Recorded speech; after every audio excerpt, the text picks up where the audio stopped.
In today's video, I'm going to show you exactly how to set up conditional options for properties in HubSpot so you can create smarter forms, cleaner data, and a more dynamic experience for your team.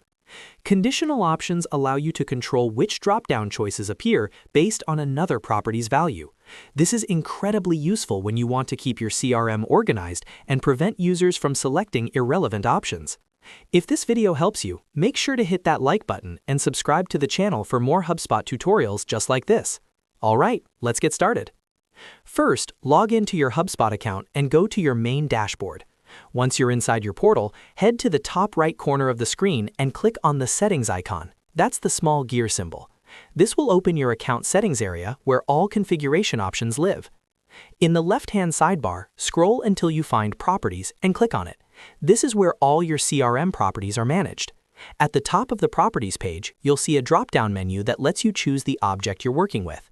This is important because properties are tied to specific objects. You can choose from Contact, Company, Deal, Ticket, or even a custom object if your account includes those. Select the object where you want to set up conditional logic. Now that you're inside the correct object, the next step is to select your parent property. This is the primary property that will influence the available options in another property. Use the search bar to find the property you want to work with.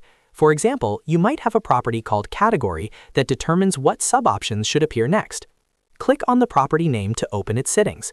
Before moving forward, make sure this property is set up as a drop-down select, radio select, or multiple checkboxes field type. Conditional options only work with these types of fields.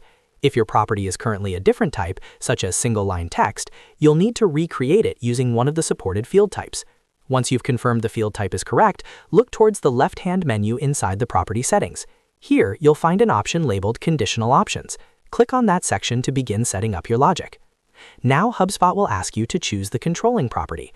This is the property that determines which options will appear in your drop-down property. In simple terms, you're telling HubSpot, when this property has a certain value, show these specific options in the dependent property.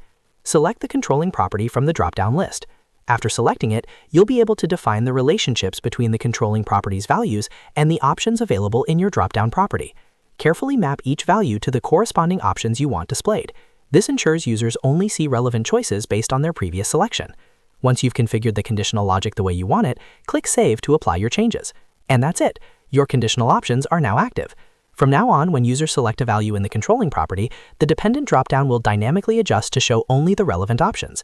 This keeps your data cleaner, reduces confusion, and improves reporting accuracy across your CRM. That's how you set up conditional options for properties in HubSpot. If you found this tutorial helpful, don't forget to like the video and subscribe to the channel for more step-by-step HubSpot guides. Thanks for watching, and I'll see you in the next one.